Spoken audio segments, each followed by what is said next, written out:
Sayın Genel Başkanım, değerli milletvekili arkadaşlarım, değerli konuklar, Cumhuriyet Halk Partisi Grup Genel Kurulu toplantısının 3. yasama yılı 31. birleşimini açıyorum. Aramızda çok değerli konuklarımız var. Bursa İl Başkanımız ve İl Yönetim Kurulu üyelerimiz aramızda. Hoş geldiniz.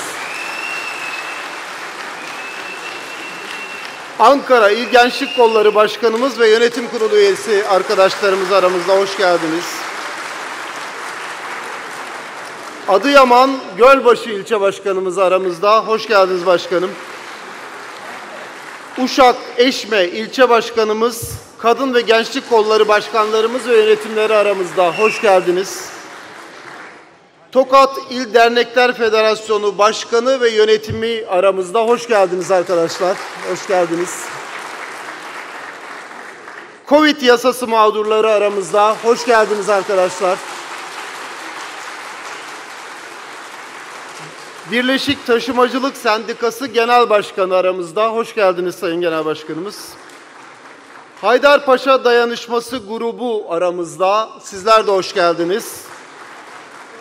Evet, Sayın Genel Başkanım, sunuş konuşmalarını yapmak üzere kürsüye davet ediyoruz. Buyurunuz.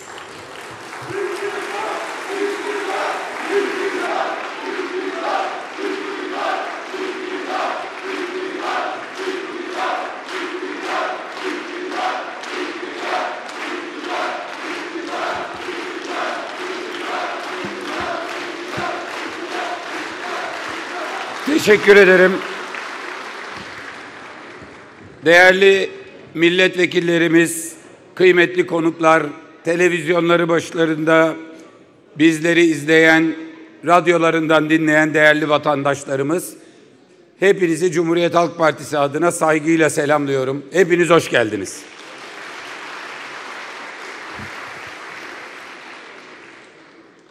Bugün 2.17'de Muğla Marmaris açıklarında meydana gelen 5.8 büyüklüğündeki deprem yüreklerimizi ağzımıza getirdi.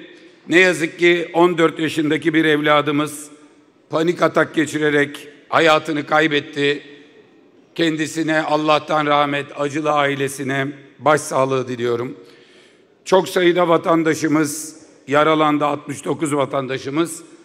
14'ünün tedavileri devam ediyor. Muğla, Marmaris, Muğla İl Örgütümüz, Marmaris İlçe Örgütümüz, belediye başkanlarımız yakından takip ediyorlar. Bu yaşanan depremin yine hepimize deprem ve depreme dirençli kentler konusundaki sorumluluklarımızı hatırlattığını ve hükümetin bu konuda siyasi parti ayrımı yapmaksızın yerel yönetimlerle bir dayanışma, işbirliği ve birlikte çalışma kültürü içinde olması gerektiği gerçeğini bir kez daha hatırlatmak isterim. Gün aynı zamanda edebiyatımızın en önemli şairlerinden Nazım Usta'nın ölüm yıl dönümü, 63. yılı rahmetle anıyoruz.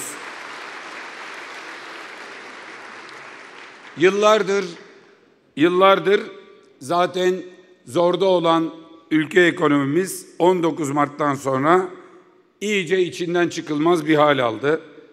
2018'den beri yaşadığımız tek adam krizi, işçinin, emeklinin, emekçinin, çiftçinin canına tak etti, etmeye devam ediyor.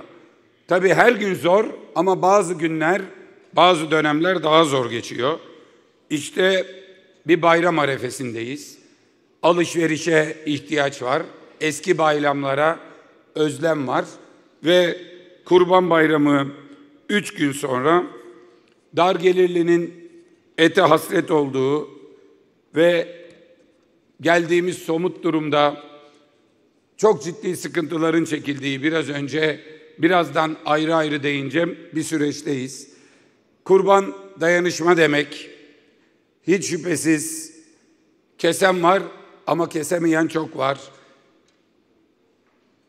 Sofraları etle kavuşturmak, yoksul çocukları hiç değilse bu Kurban Bayramı'nda herkesin maalesef etten, kavurmadan bahsettiği televizyonlarda yayınların yapıldığı bir sürede bir büyük dayanışmayı, kültürümüzde olan dinimizde olan bir büyük dayanışmayı çok daha hassasiyetle yürütmek zorunda olduğumuz bir sürecin içindeyiz. Maalesef ekonomik şartlar toplumun en kırılgan kesimlerini en kötü şekilde etkiliyor. Eskiden kırılgan olmayan kesimler, eskinin orta direği şimdi yoksul, eskinin yoksulu derin yoksulluk içinde. Biraz rakamlara, bu iktidarın öncesine sonrasına baktık. 2002'de iyi bir kurbanlık koç 150 lira, asgari ücret 184 lira. Yani bir asgari ücretli asgari ücretinin %25 altına bir kurbanlık koç alabiliyor. Bugün geldiğimiz noktada geçen sene koç 15 bin liraydı, asgari ücret 17 bin liraydı. Yani geçen sene bile asgari ücret koçtan biraz daha fazlaydı. Ama bu sene geldiğimiz noktada asgari ücret 22 bin lira, aynı emsal bir kurbanlık koç 25 bin lira.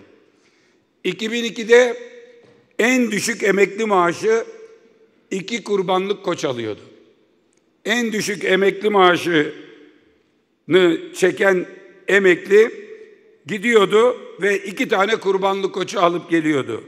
Aylık 257 lira, koç 140 lira. Neredeyse 2 koça yetiyor. Boynuzundan tutuyor getiriyor. En düşük emekli maaşıyla. Bugün en düşük emekli maaşı 14.500 lira. Kurbanlık koç 25 bin lira. Yani herkes perişan oldu. Asgari ücretli %25 fazlasını alırken şimdi %15 eksiğini alıyor.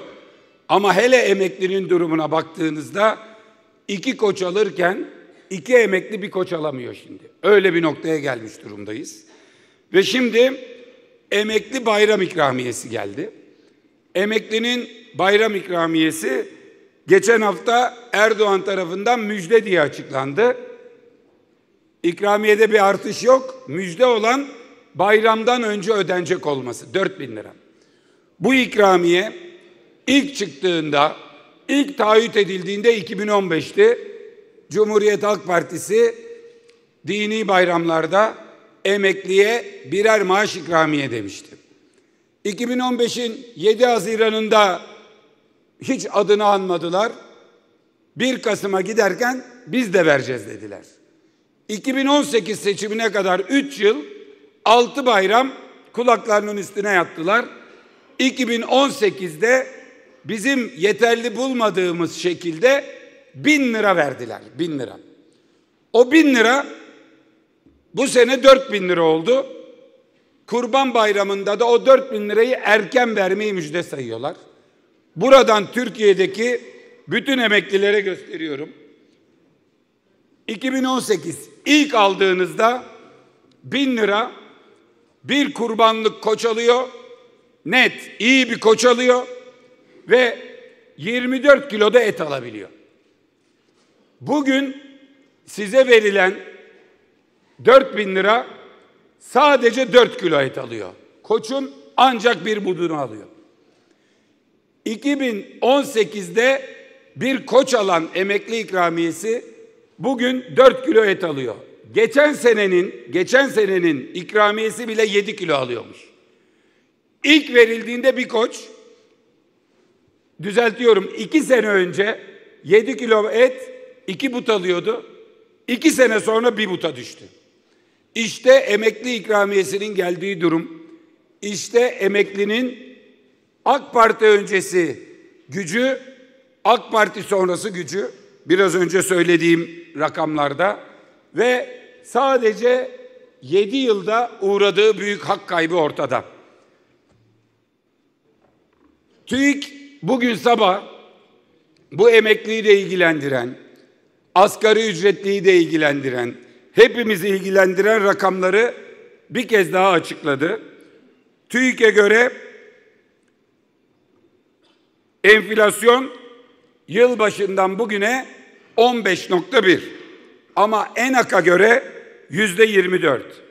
TÜİK'e göre yıllık enflasyon %35, ENAK'a göre yıllık enflasyon %71. Ve bütün her şey TÜİK'in açıkladığı bu rakamlara göre hesaplanıyor.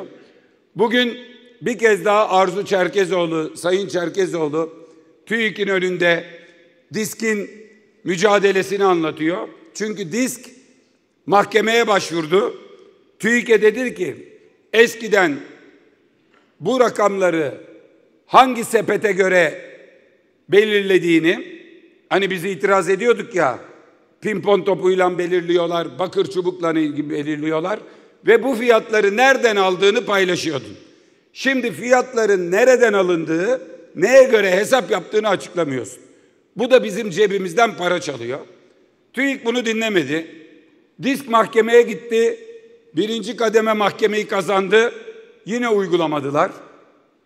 İstinafa gittiler. İstinaf kazanıldı. Mahkeme kesinleşti. Halen daha TÜİK bu hesabı nasıl yaptığını söylemiyor.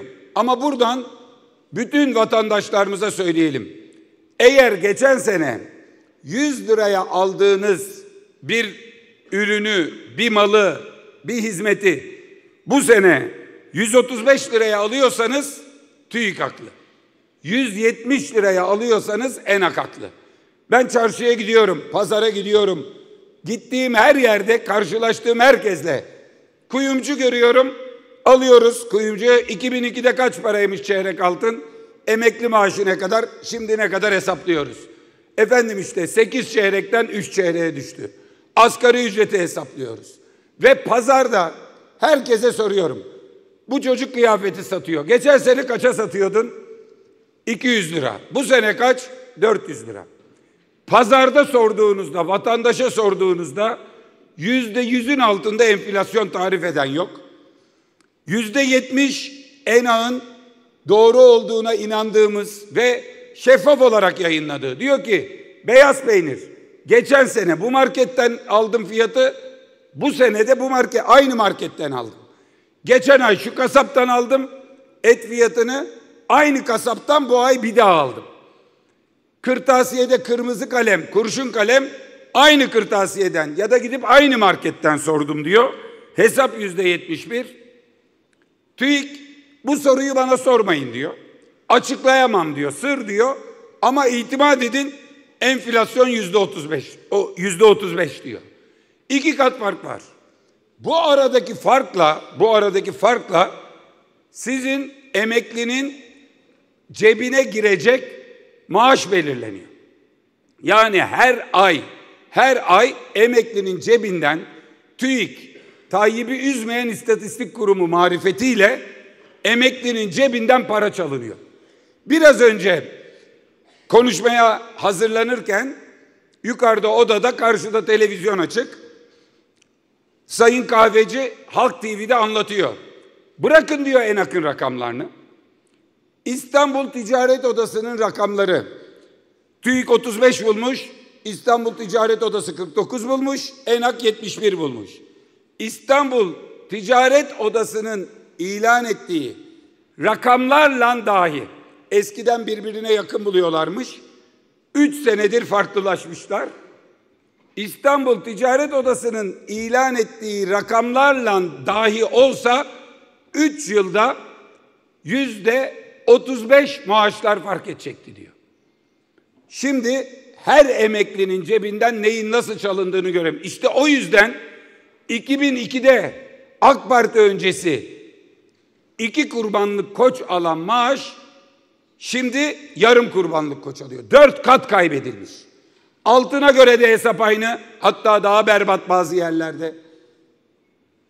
Kurbanlık koça bakarsan da aynı, çay simit hesabına bakarsan da aynı. Bu yüzden bu enflasyon rakamlarının ne yaptığını görmek lazım. Şimdi bütün bu itirazlar bir yana, TÜİK'in rakamını doğru olduğunu kabul edelim. Resmi olduğu için. TÜİK diyor ki 22.104 liralık asgari ücret verildiği günkü satın alım gücüne bakarsan bugün diyor 18.750 liraya düştü. 3.350 lira kayıp.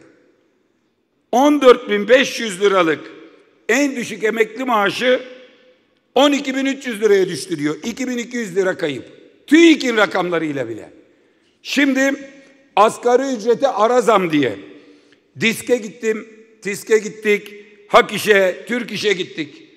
Herkes işçisi işverene haklısın diyor.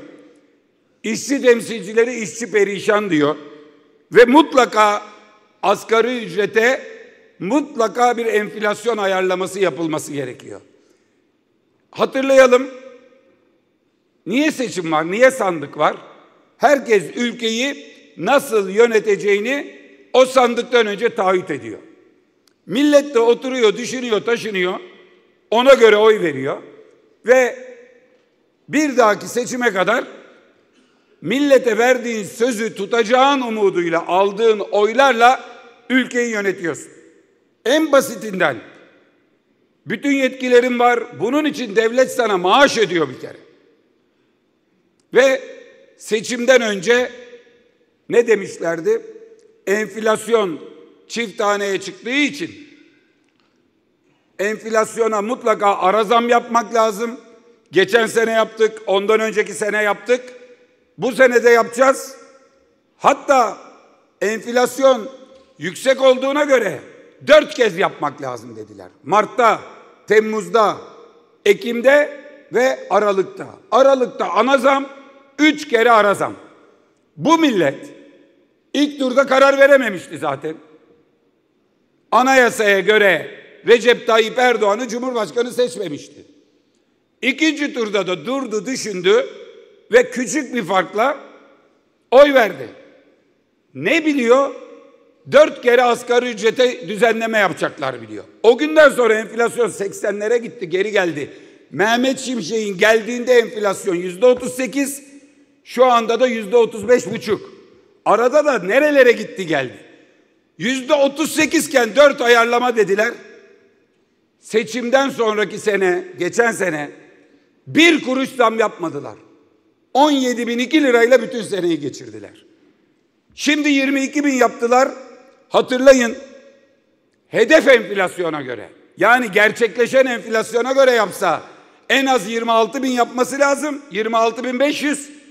Biz 30 olması lazım diyoruz doğru enflasyona göre. 30 altında yokuz dedik. Bunlar 22.000 yaptılar ve şimdi Temmuz'da ara zam yapmamaya niyet ediyorlar. Bu düpedüz asgari ücretlinin emeğini sömürmektir. Alın terini sömürmektir. Aynı şekilde emeklilere beklentiye göre yaptılar 12.500'ü 14.500. Gerçek enflasyon rakamlarının tutması için geçen seferki mağduriyetin ve ortaya çıkan bu satın alma gücünün sıfırlandığı, açlık sınırının yarısına kadar düştüğü emeklilerin yerde emeklilere gerçekçi bir seyyanen zam, asgari ücrete de ara zam şart. Meydanları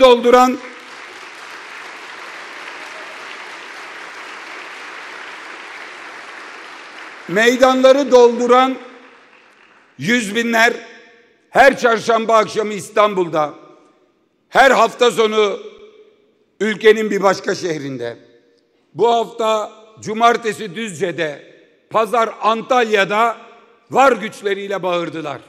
Ara zam hakkımız, söke söke alırız. Bunu almak zorundayız. Buradan bütün asgari ücretlilere, bütün emeklilere sesleniyorum. Biz durmayacağız. Meydanlarda olmaya, mücadele etmeye, adalet aramaya, haksızlığa uğrayan arkadaşlarımızı savunmaya, sizin hakkınızı savunmaya, gelirde adalet, vergide adalet, çarşıda pazarda adalet, mutfakta adalet için mücadele etmeye devam edeceğiz. Eğer gelirseniz, ki geliyorsunuz ama daha kalabalık gelirseniz, bu mücadeleye omuz verirseniz hep birlikte kazanacağız. Kurtuluş yok tek başına, ya hep beraber ya hiçbirimiz.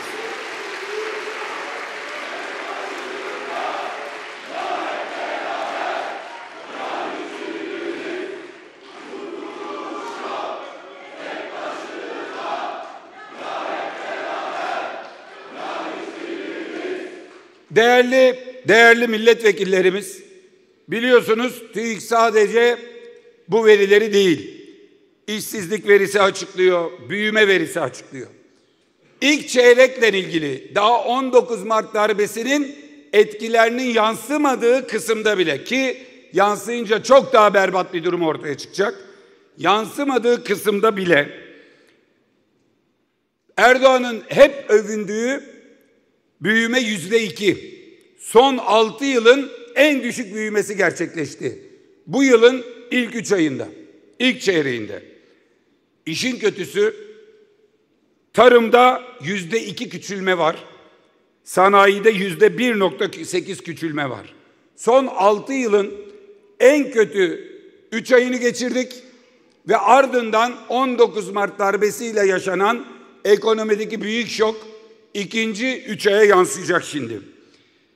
İşsizlik verilerinde Nisan ayında geniş tanımlı işsizlik 3,4 puan daha artıp TÜİK verisine göre %32 oldu.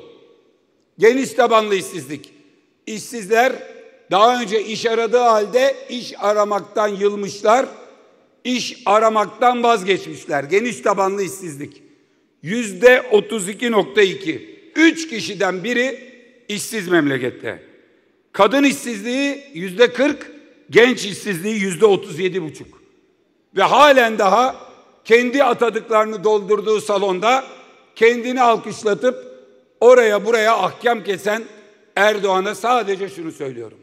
O salondan çık, sokağa çık, pazara çık, esnafa çık, halkın arasına çık, işsizliği gör, yoksulluğu gör, enflasyonu gör.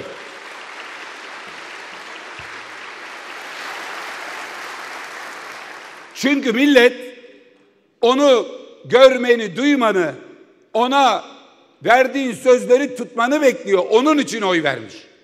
Ama asgari ücrete zam yapmadan, emekliye seyyanen zam vermeden, işsizliğe çare aramadan, çiftçinin sorunlarını çözmeden o koltukta oturamazsın. Sen o koltuğa bunları yapmayı taahhüt ederek gelmedin. Sen o koltuğa oyu aldığında bütün yetkiler elimde, aman ne güzel milli irade deyip oy alamayıp seçim kaybettiğinde seçilmişlere darbe yapmaya, belediyeleri ele geçirmeye, çalışamaz duruma düşürüp belediyelerin hizmetini aksatıp milletin gönlünden rakiplerini düşürecek kumpaslar kurmaya gelmedin.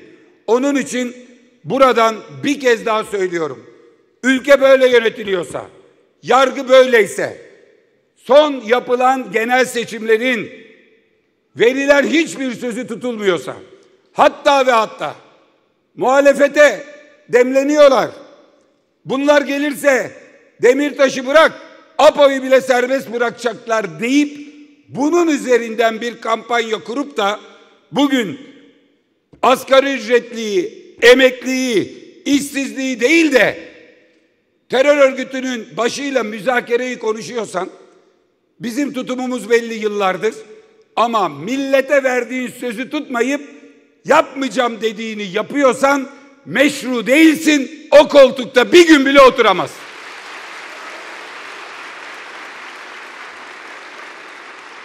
Bunu diyerek oy almadın çünkü. Bunu diyerek oy almadın.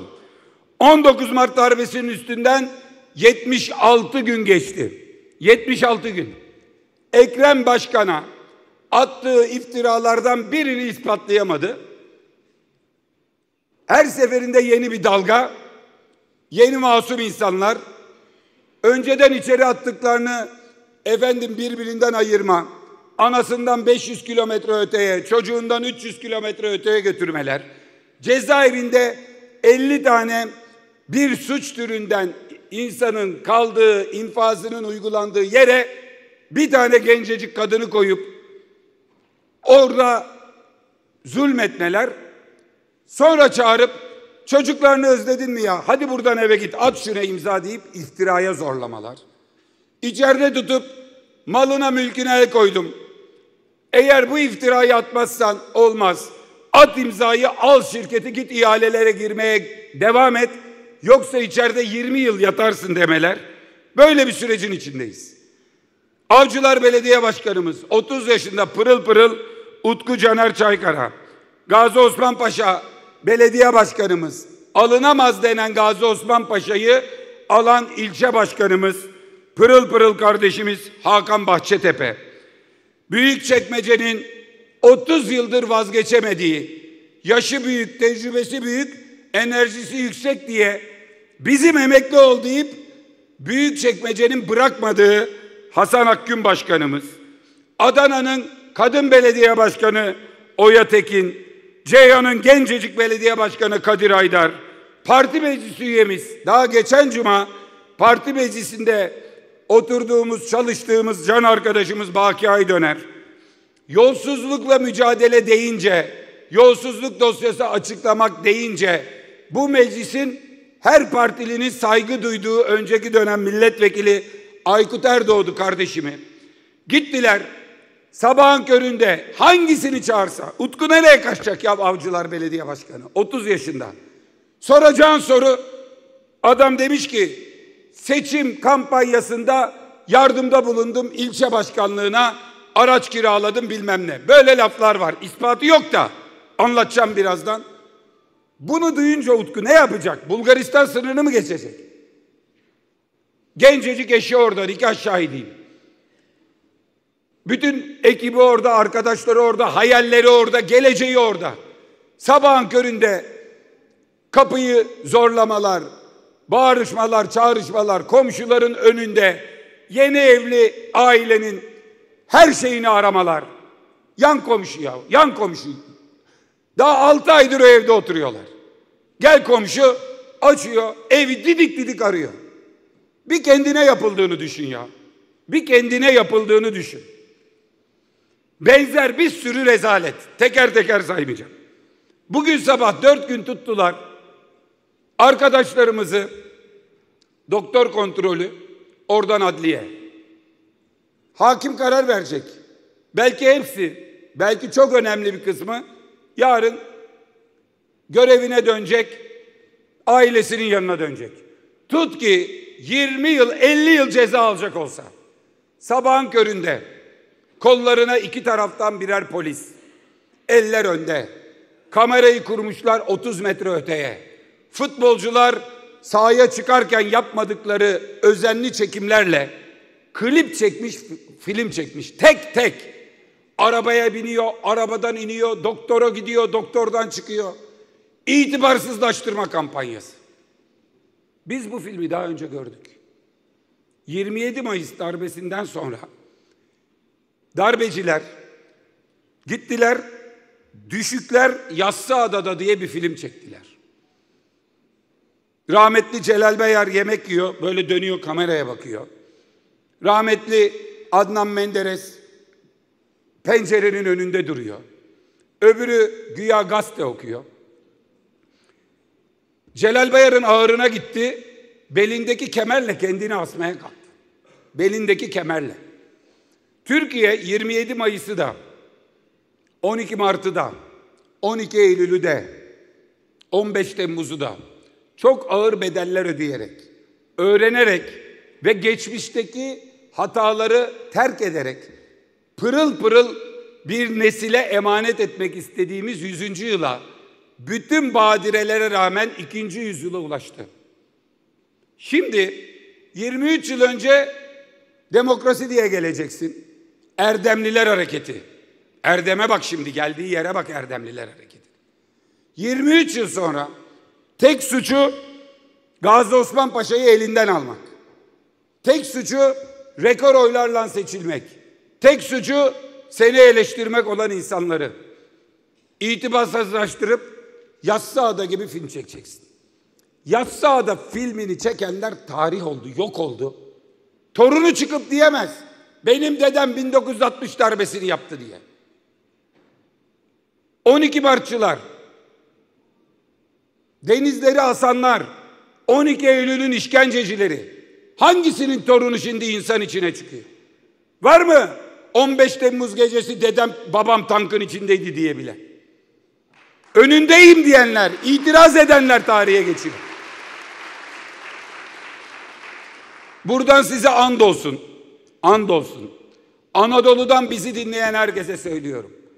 Nasıl o Celal Bayar'ı o kendini asmaya kalkacak kadar rencide ettilerse bizi bugün o kadar rencide ettiler. Nasıl o hareket Süleyman Demirel'i getirdi, başbakan yaptı birkaç yıl sonra ve 7 kere başbakan yaptıysa sayısını millet takdir eder. O kadar hırsımız, o kadar zamanımız yok. Hep gençlere emanet edeceğiz. Ama andolsun ki bugünkü mağdurlar yarının iktidarıdır. Andolsun geleceğiz.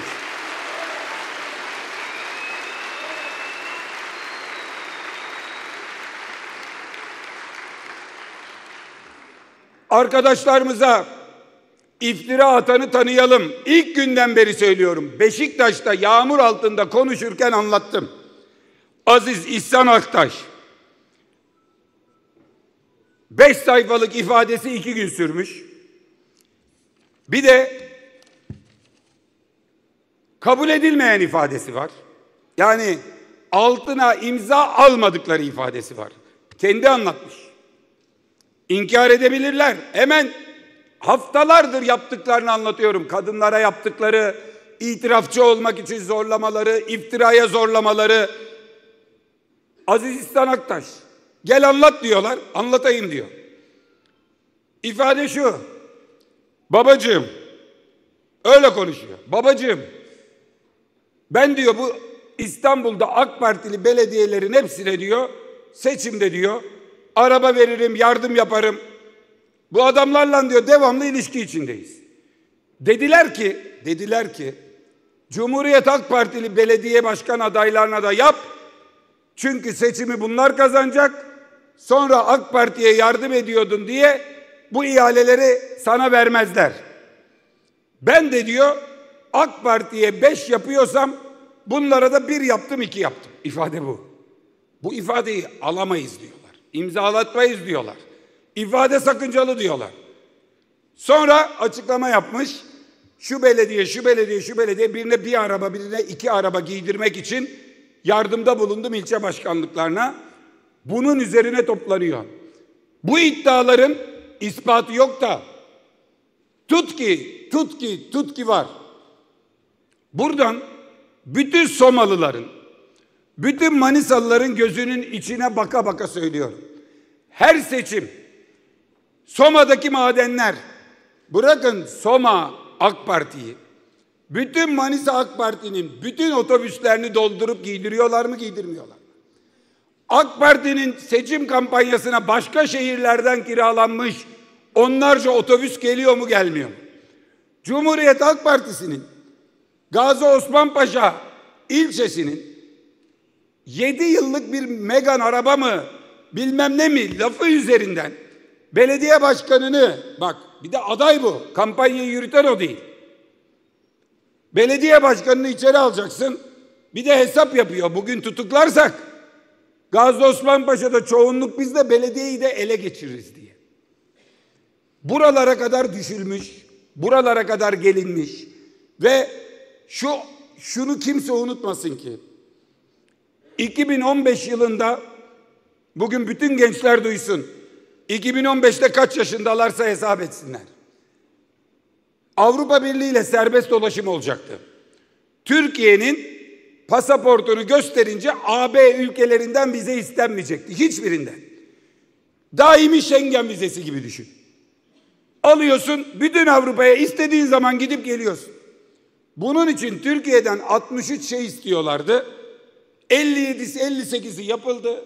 3'ü 4'ü Interpol, son güne kalsın dediler. Yaparız ama şimdiden taahhütte bulunmayalım. 3 iş kaldı. 3 iş. Biri kişisel verilerin korunması. Biri başka bir kanun. Bir tanesi siyasetin şeffaflığı, siyasi etik yasası. Bunu o dönem AK Parti'nin başbakanı, o zaman Erdoğan tarafsız cumhurbaşkanı, bunu geçirme niyetini söylediğinde Erdoğan dedi ki, ya sen ne yapıyorsun?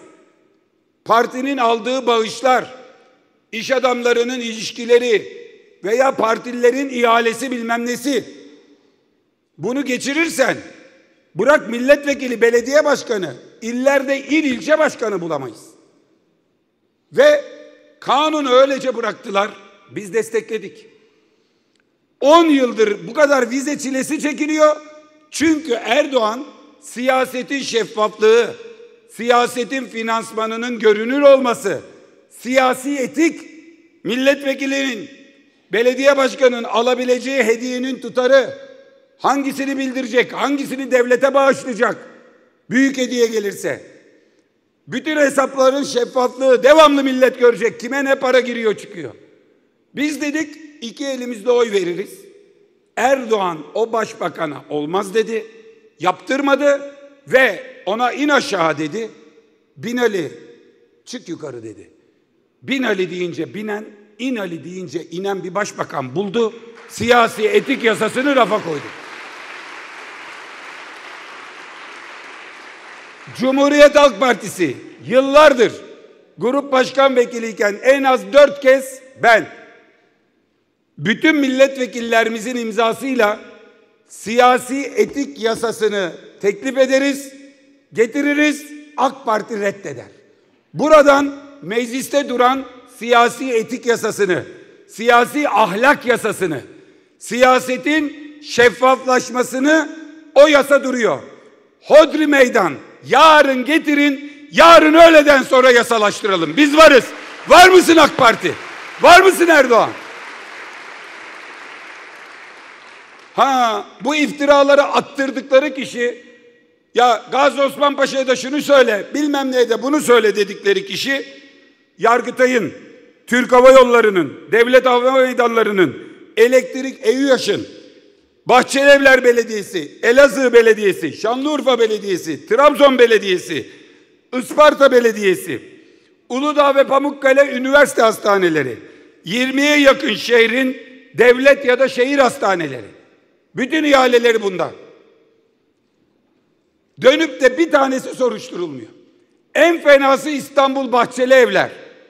Neredeyse 1 milyona yakın, 1 milyara yakın böyle bir ihale. İstanbul Bahçelievler dönüp de ilgilenmiyor. Yazı yazmış İBB'ye sayın savcı. Şu iştirakin ihale dosyalarının hepsini yollayın. Hepsini yollamışlar. Bu ne ya demiş, 600 tane dosya. Hepsini dediniz. 2019 öncesini ne yapacağım ben demiş.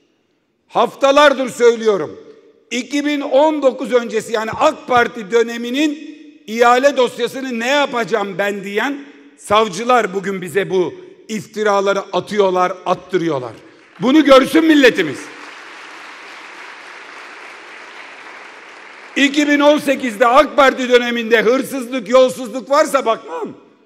2019'da Sayıştay denetlemiş, temiz demiş. Bakacağım mutlaka bir kusur bulacağım. Kanıt bulmasa iftiracı bulduruyor. Şimdi buradan Murat Kurum'a net soruyorum. Bu kişi, bu iftiraları atan kişinin Aziz İhsan Aktaş'ın İstanbul'da TEM'de tam 76 pompalık benzin istasyonu var. Gazi Osman Paşa'dan, İstanbul Büyükşehir'den bunun arkasına devasa bir AVM ve büyük alışveriş merkezi için plan yapmasını, geçirmesini, imar vermesini istediler, vermediler. 5-12-2024 geçtiğimiz Aralık ayı bakanlığınızın, Çevre Şehircilik İklim Değişikliği Bakanlığı'nın görev alanına buradaki cümle eklenerek gece 1.30 akaryakıt ve sıvılaştırılmış petrol gazı istasyonları gibi alanlar ile her türlü ve ölçekteki, düzeltiyorum şöyle okuyayım, akaryakıt ve sıvılaştırılmış petrol gazı istasyonları gibi alanlar ile ilgili her tür ve ölçekteki planların yapılmasına ilişkin esasları belirlemek, buna ilişkin her türlü ölçekteki harita, etüt, plan, arazi ve arsa düzenlemelerini reysen yaptırmak, reysen onaylamak yetkisi. Bunu 5 Aralık gecesi 1.30'da kanuna eklediler. Bakanın haberi olmadan olur mu? Bakanın haberi olmadan olur mu? AK Parti ve MHP oylarıyla geçirdiler. Aziz İhsan Aktaş'ın petrol ofisine plan düzenlemesi yetkisini ellerine aldılar. Geçen gün önünden geçtim, 3. kata çıkmışlar. Nasıl olacak şimdi? Nasıl olacak?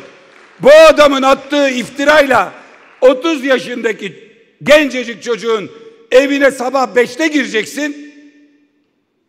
Elini önüne katıp, koluna polis katıp videodan film çekeceksin, servis edeceksin. Kendin kişiye özel kanuna, şanlı şerefli Türkiye Büyük Millet Meclisi'ne alet edeceksin. Buna cevap bekliyorum Murat Kurum. Bununla ne yapmayı amaçladın? Bu işlerin neresindesin?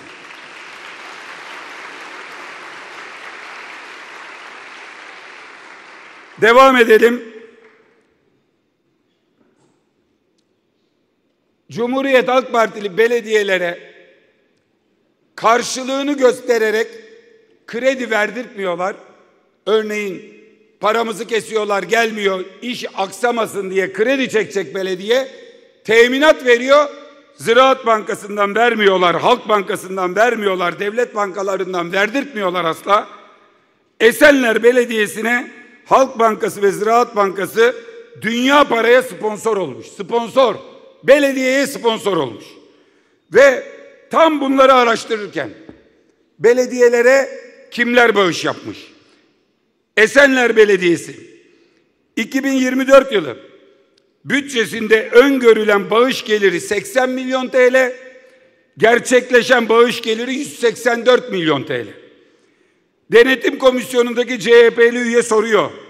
Şu bağışların dökümünü görebilir miyim? Cevap: göremezsin. Bizle paylaşmayacak mısınız? Gizlidir, paylaşamam. Bu Esenler Belediyesi'nin Denetim Komisyonu'na tutanak altında söyledikleri. Gelelim, şaşırtıcı şeyler oluyor. Ne oluyor? Örneğin Çekmeköy Belediyesi'nin, AK Parti'nin kendinde bildiği belediyenin seçimlerdeki belediye başkan adayımız %50 oyla seçiliyor. AK Parti'deki birçok belediye bizim elimize geçiyor. Biz de önceki dönemlere bakıyoruz. Ne olmuş ne bitmiş diye. Çekmeköy Belediyesi'nden bulduk. Sonra bütün belediyelerde olduğunu öğrendik. Bir tanesi hariç, iktidardaki belediyelerin. Seçimden 7 Şubat 2024, seçimden bir önceki ay,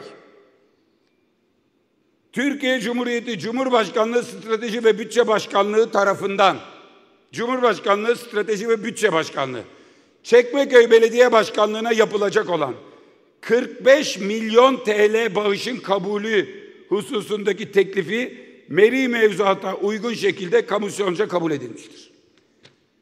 Ne yapmışlar biliyor musunuz?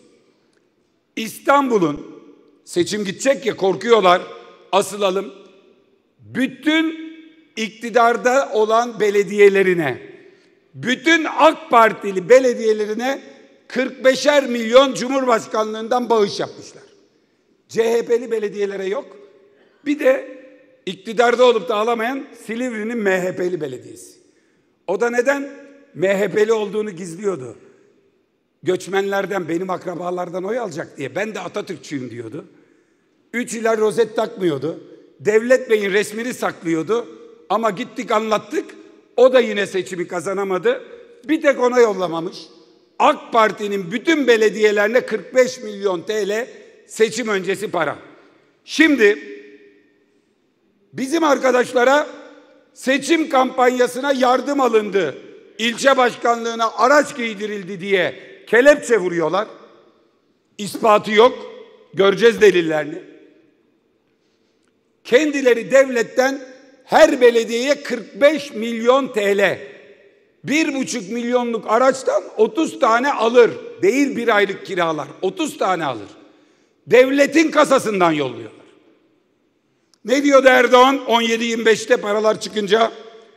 Ya yolsuzluk dediğin devletin cebinden çıkıp girerse burada devletten çıkan bir şey var mı diyordu. Burada devletten çıkan bir şey var. CHP'lilerin vergileriyle toplanan parayı AK Parti'nin seçim kampanyasını yapan belediyeye bağış diye yolluyorsun. Belediyeyi alınca görüyoruz neler gelmiş, ne yapılmış. Bu paraların da tamamı seçim kampanyasında cayır cayır harcanmış. Kağıthane Belediyesi. AK Parti'nin en becerdiği şey burada torba yasa. Kağıthane Belediyesi icat etmiş torba ihale. Duyduklarınıza inanamayacaksınız. 183 kalem mal ve hizmet tek torbada. Şart şu: kısmi teklif veremezsin. 184'ünü birden, 183'ünü birden bir firma verecek. Aynı anda hem güreş müsabakası organizasyonu yapacaksın, hem rehberlik hizmeti vereceksin, hem bütün araçları kiralayacaksın, hem stratejik plan ve faaliyet raporu düzenleyeceksin, hem almanak basacaksın, hem sucuk festivali tertip edip dağıtılacak sucukları vereceksin, hem de akademik eğitime eğitimci sağlayacaksın gibi 183 kalemi bir şirket alacak. Tek torba. Ben sucuğu daha ucuza veririm, yok. Aynı zamanda sen güreş müsabakası düzenli, yok ben kasabım sucuğu ucuz. Hayır. Sucuğu pahalıya alırım. Hepsini bir kişiden alırım. Kim almış ihaleyi? AK Parti milletvekili Mustafa Baş'ın damadı Fatih Bolca. Peki bir tek Kağıthane'den mi almış? Hayır. Zeytinburnu Belediyesi'nden 29 ihalede 100 milyon TL. Fatih Belediyesi'nden 20 ihalede 43 milyon TL. Kağıthane Belediyesi'nden 14 ihalede 61 milyon TL. Guinness Rekorlar kitabına haber versen süper damat diye kitaba geçer. Ama nereden bulacağız? Bulmak zor. Erdoğan'a sorsunlar. Nikah şahidi beyefendi. Nikah şahidi. Dönmüşler Cumhuriyet Halk Partisi'ne efendim bu adam sende ihale alıyorsa mutlaka bir şey vardır. Kim dedi? Çınar dedi. Latin dedi. O odun söyledi. Kim odun? Söyleyemem. Gizli tanık. Kanıtı var mı? Yok. Makbuz? Yok. Hesap hareketi yok. Ne var? İftira var. Diğer taraftan Ankara Büyükşehir Belediyesi. Önceki dönem yolsuzluklara dair 97 dosya. En önemlisi Ankara Çayyolu'nda. Ankara'dan Eskişehir'e giderken Çayyolu'nda. Emsalleri çok düşükken uydurma bir gerekçeyle. Gerekçe de şu: burada 4 kat, burada 4 kat, burada 4 kat, burada 4 kat. Bu 4 katlı 4 alanın ortasına bir cami, bir okul. Karşılığında 85 daire çıkacak yere 350 daire, 150 daire çıkacak yere 750 daire. Okullar ve camilerde kayıp çoğunluklar ve 3-5 milyon gelir gelecek, okul bedavaya yapılacak hesabıyla fazladan 600 tane lüks, tanesi 15, 20, 25, 30 milyona satılan daireler. Bunların hepsi çıkarıldı. Tam savcılığa giderken Süleyman Soylu koştu, elimizden aldı. O gün bugün sayfasını açan yok. Ankara'da 6 milyon nüfus var. 18 milyonluk imar düzenlemesi yaptılar orada. 18 milyona yetecek imar düzenlemesi yaptılar. Daha sonra Bülent Arınç'ın vakti zamanı için söylediği, parsel parsel sattılar dediği, FETÖ'cü itirafçıların bir arsa alıyorduk, Melik Gökçe'ye söylüyorduk, orayı arttırıyordu, satıyorduk, arsanın borcunu ödüyorduk, farkı Pensilvanya'ya gönderiyorduk. Örgütün finansmanı. Tamamının içinde Melik Gökçek var. FETÖ gitti, o kaldı. Bir oğluna spor kulübü, bir oğluna televizyon kanalı. Halen daha oğlu ispatlandı, 600 milyon liralık villa yaptırıyor. Ne inkar ediyor ne bir başka bir şey diyor. Ama bunların hepsi ortada dururken İstanbul Cumhuriyet Başsavcısı sadece 3 tane gizli tanığın ifadesiyle milletin onuruna, şerefine, haysiyetine, ailesine saldırmaya devam ediyor. Kanıt çıkar, kanıt yok. Ekrem Başkan'la ilgili 210 gündür didik didik ediyorsun. Atandığın günden beri tek bir şey yok.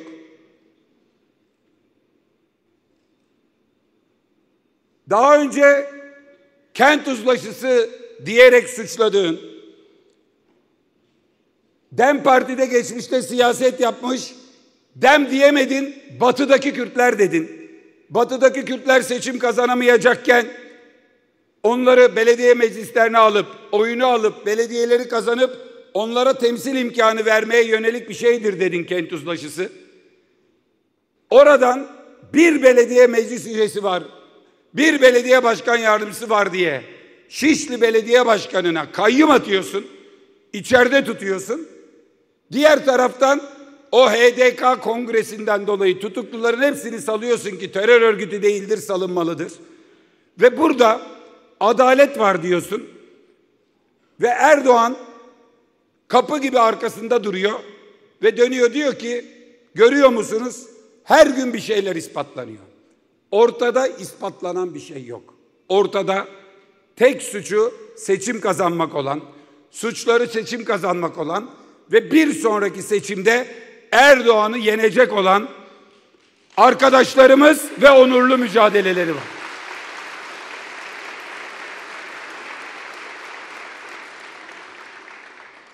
Devletin televizyon kanalında birazdan anlatacağım stok ve sahte videolarla yalan delilleri gerçekmiş gibi izletme faaliyetleri yapılırken Adalet Bakanı Yılmaz Tunç'tan yine bekledik o açıklamayı. Yargı bağımsızdır, Türkiye bir hukuk devletidir diye. Bu sefer yapamadı. Neden? Çünkü meşgul. Neden? Yeni Şafak gazetesi geçen hafta odunla Mehmet Şimşek'e vuruyordu. Şimdi avukat Burak Bekiroğlu Sayın Tunç'un kardeşinin baylok kayıtlarını hatırlatarak Yılmaz Tunç'un üzerine saldırdı. Bunu birileri kuruyor, Yılmaz Tunç'a saldırtıyor. AK Parti'nin içinde kabine revizyonu yaklaştıkça birbirlerini yiyorlar. Ve dün evveli gün 2 tane troll ekran karşısına geçmişler ve şunu söylüyorlar. Bildiklerimizi konuşursak hangi bakan yerinde kalabilir diyor, öbürü de doğru diyor. Gece gündüz Erdoğan'ı savunanlar ve o yayının önemli bir kısmında şunu anlatıyorlar. Bazılarına uyku yok. Örneğin Akın Gürley'in çok yakın tanıyorum diyor troll. Gecesi gündüzü yok. Sayın Erdoğan gece aklına bir şey takılır. Vali arar, il başkanı arar falan. Ulaşamazsa bulun bağlayın der, evden ararlar, bir şekilde bağlarlar. Akın Gürlek'te böyle bir şey yok diyor. İkinci çalışında en geç gece kaç olursa olsun o telefonu açar, Cumhurbaşkanımıza gerekli bilgileri verir diyor. Bir diğer taraftan AK Parti'nin içindeki çok yakın çalışma arkadaşları Erdoğan'ın Akın Gürlek'ten şikayetçiyiz diyorlar.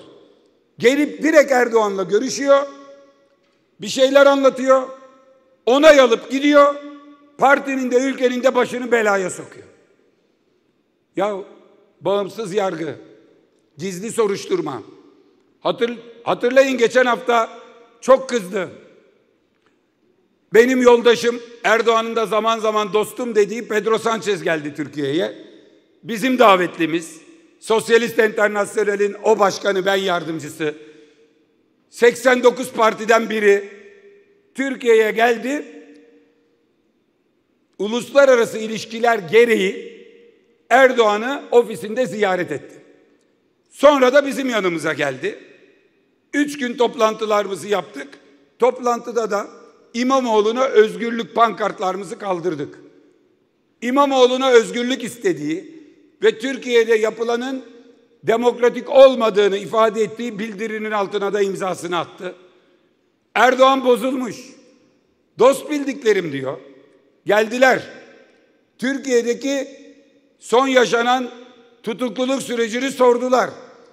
İşin aslını kendisine anlattım. Şaşırdılar. Sonra gitmiş pankart kaldırmış diyor. Sayın Erdoğan, dosya gizli. Dosyada gizlilik kararı var. Bir takım bilgileri avukatlara bile, sanıklara bile söylemiyorlar. Dosyanın içeriği kendi neyi servis ediyorsa onu okuyoruz. Bir de kendi arkadaşlarımıza sorulan sorularla verilen cevapların tutanağını biliyoruz. Sen Pedro Sanchez'e işin aslını anlatıyorsun. Sonra da Türkiye'de yargı bağımsız diyorsun. Yapmam, yapmayacağım da bana bir yol bırakıyor. Bir yol bırakıyor. Arkadaşlarımızın özgürlüğünü gidip de bizim Pedro Sanchez'den istememizi istiyor. Neden? Çünkü Türkiye'de kimin hapse gireceğine dünya liderimiz, kimin hapisten çıkacağına dünyanın diğer liderleri karar veriyor. Rahip Branson'da olduğu gibi.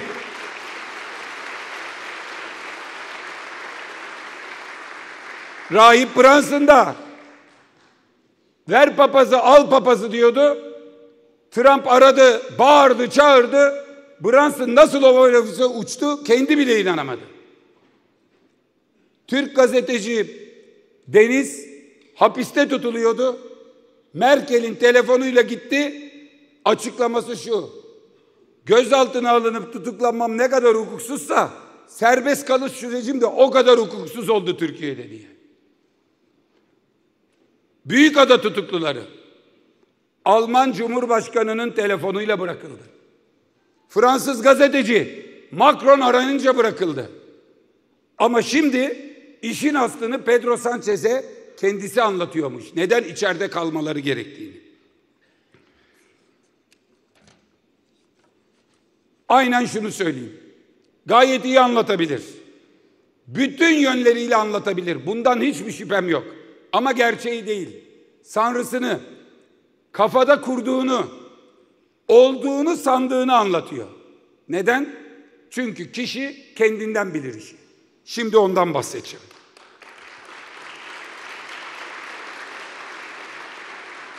Bizim arkadaşlarımıza atılan iftirada bini bir para bile değil. 560 milyarlık yolsuzluk dediler. İBB'nin 6 yıllık bütçesi 497 milyar çıktı. Bavullarda para var dediler. Kadir Topbaş'tan kalan Cemurlar çıktı. İmamoğlu'nun lüks araçları dediler. MHP'li vekilin araçları çıktı. Gazi Osman Paşa Belediye Başkanımızın kasasından belediyede gizli kasaya ulaşıldı diyor TRT. Stok görüntü kullanıyor. Hem TRT hem yaymışlar diğer medya. KJ alttaki yazı Gazi Osman Paşa Belediyesi'nde kasa açıldı. İçinden paralar çıkıyor. Dedim ne alaka? Belediyenin kasası mı? Veznenin kasası mı? Hiç olmaz böyle bir şey. Nasıl olmuş dedim. Polisin arama tutanağı bizde. Polisin video kamera kaydı var. Bizimkilerin video kamera kaydı var. Polisin arama tutanağına göre Gazi Osman Paşa Belediye Başkanı'nın makamındaki kasasından bir adet belediye bilgisayarlarının yediği olan bir hard disk ele geçirilmiş. 1 TL para yok. Ama Gazi Osman Paşa Belediyesi'nin kasasına ulaşıldı deyip içeriden dolarları çıkaran görüntüyü görünce adamın annesi bile inanır ya. TRT'den yapıyorsun bunu. Merkez medyadan yapıyorsun bunu. Yandaş kanalından yapıyorsun bunu. Genel Başkan İstanbul Büyükşehir Belediye Başkanımız Ekrem İmamoğlu'nun özel koruma müdürü Mustafa Bey'in yayla evindeki gizli kasası bulundu. Yine benzer dolar çıkarma görüntüleri. Olayın aslı kendisi gözaltına alınınca başka bir ikametin var mı? Orada bir yayla evim var diyor kendi. Bu biliyorsunuz bu yayla evlerinin çoğu öyle kayıttan mayıttan görünmez tapu kaydından. Yaylada ev. Kendi söylüyor. Yolluyorlar yaylaya jandarma ekibini. Bu içeride evde arama yaptık, kasa bulduk diyorlar. Doğru diyor. Kapalıymış diyor. Şifresini telefonda kendi söylüyor. Gözaltındayken. 1, 2, 3, 4, 5, 6 açıyorlar kasayı. Görüntüler başlıyor. Arama tutanağı jandarmanın beylik silaha ait 2 kutu mermi çıkıyor. Bu dosya yolsuzluk dosyası olsa, bu iddialar gerçek olsa ne gerek var bu şerefsiz yalancılığa, değil mi? Ne gerek var bu yalancılığa?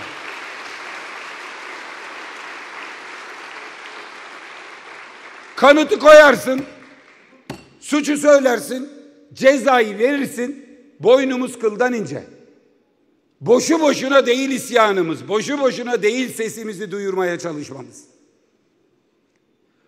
Mermi çıkan kasaya para görüntüsüyle servis etmek kadar alçaklık olamaz. Mühür çıkan kasadan para çıkmış algısı yaratılarak bir davada adalet sağlanamaz. Ve kişi kendinden bilir işi. Bugünkü grup toplantısının ve bundan öncekilerin hep söylediklerimizin bir gizli değil bir gerçek tanık. Gerçek yaşanmışlık. Ağzından çıkmış hepimizin duydukları üzerinden bugün yaşananların kişi kendinden bilir işi belgeseline geçiyor. Buyurun. Erdoğan 2 yılın bilançosunu açıkladı.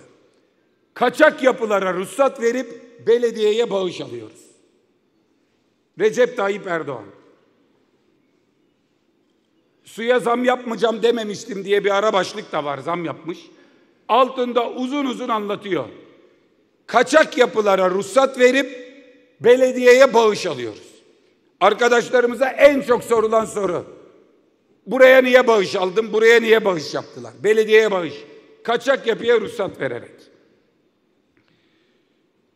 İmar değişikliği karşılığında rüşvet alındığı iddiası. Rüşvet dedikleri İBB'ye yapılan resmi bağış çıktı.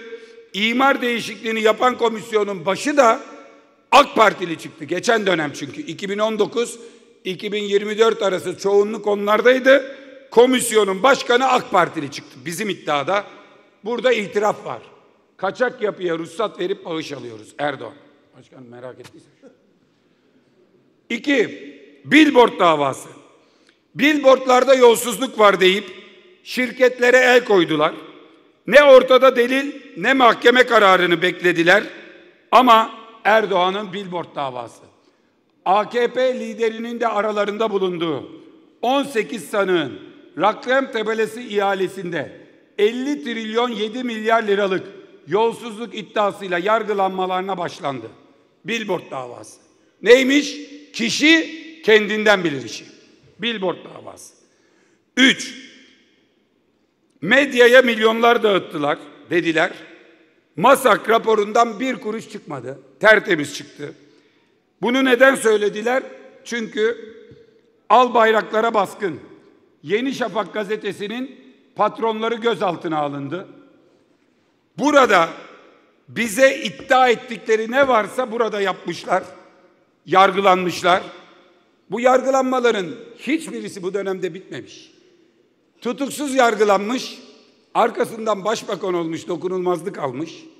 Sonra ama kanuni değişiklikle, ama yargıdan dosyayı düşürerek, ama bilmem neyle hepsinden kurtulmuşlar. 4.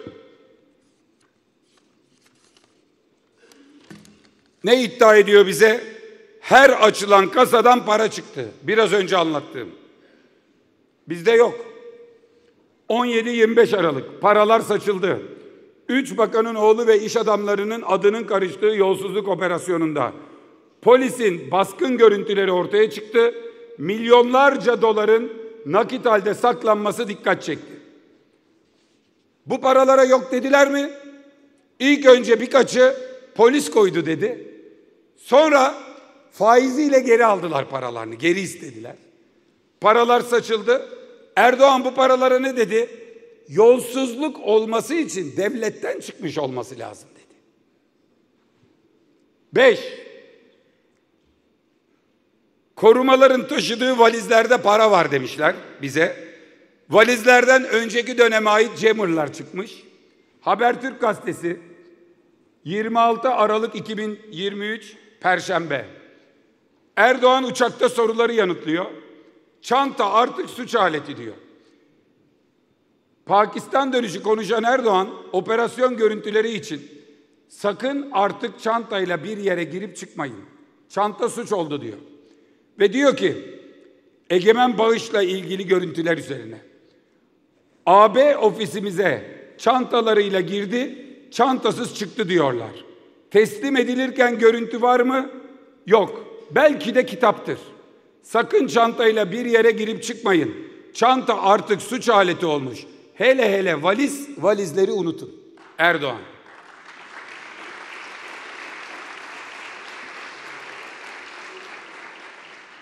Sadece bir gün burada konuşurken kişi kendinden bilir işi dedim.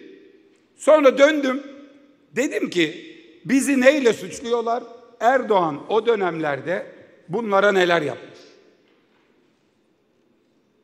Kaçak yapıya bağış diye para aldığını itiraf etmiş.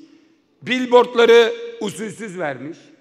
Medyaya para dağıtmış, satın almış ki sonra bu Sabah gazetesi de. Bilmeyen var mı? Havuz medyası ne demek?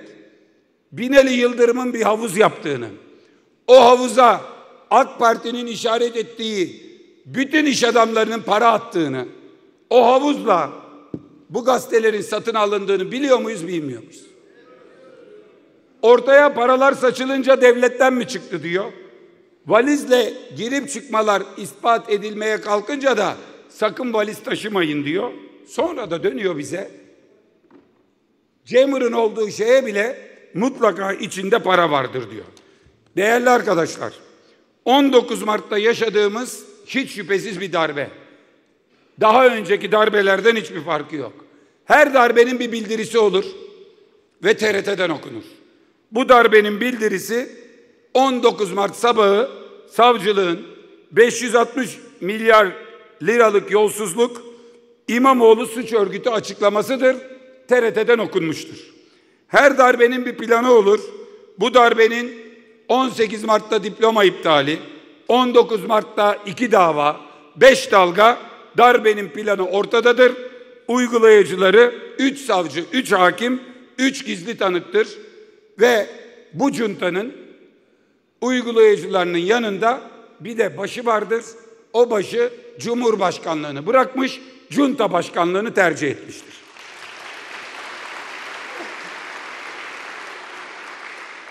Her darbenin bir görevlendirme listesi olur.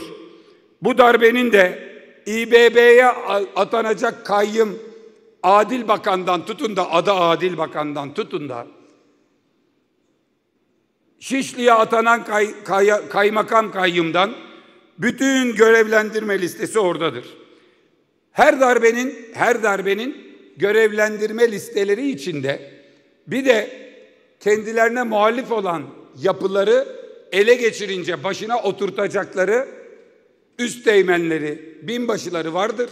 Hep de onların isimleri yazılmıştır. Biz 19 Mart'ın içinde bulunduğu haftaya İstanbul Barası'na kayyım, İBB'ye kayyım, CHP'ye kayyım diye geldik. İBB kayyımını 7 gün 7 gece Saraçhane'deki yüce yürekli, cesur, genciyle yaşlısıyla aslan gibi milyonlar püskürttü. Biz de olağanüstü kongre yaparak Cumhuriyet Halk Partisi'ne hazırladıkları kayyım planını püskürttük. Şimdi aynı darbe planının bu ayın sonunda Cumhuriyet Halk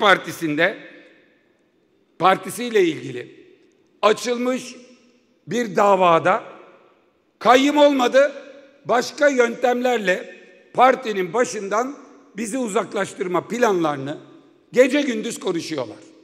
Bütün arkadaşlara söylüyorum. Sonuç odaklı değil, süreç odaklıdır. Partiyi tartıştırmaya yöneliktir. Bükemedikleri bileği kırmaya yöneliktir. Buradan açıkça söylüyorum. Cumhuriyet Halk Partisi grubuyla, parti meclisiyle, 81 il başkanımızla, 973 ilçe başkanımız 2 milyon üyemizle buradayız. Hodri meydan. Hodri meydan. Atatürk'ün partisini ne kayyuma bırakırız, ne yargı oyunlarıyla kimseye teslim ederiz. Biz buradayız kardeşim. Hodri meydan.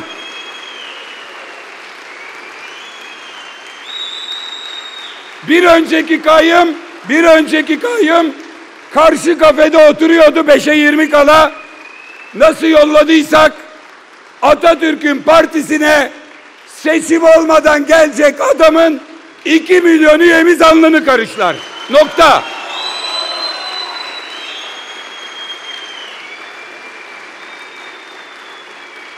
Biz buradayız. Partimizin başındayız. 47 yıl sonra birinci partiyiz. Erdoğan'ın hedefiyiz. Dosta düşmana söylüyoruz ki teslim olmayız. Biz kazanacağız. Erdoğan gidecek. Cumhuriyet Halk Partisi kalacak. Hodri meydan. Hodri meydan. Hodri meydan. Grup birleşimini kapatıyorum.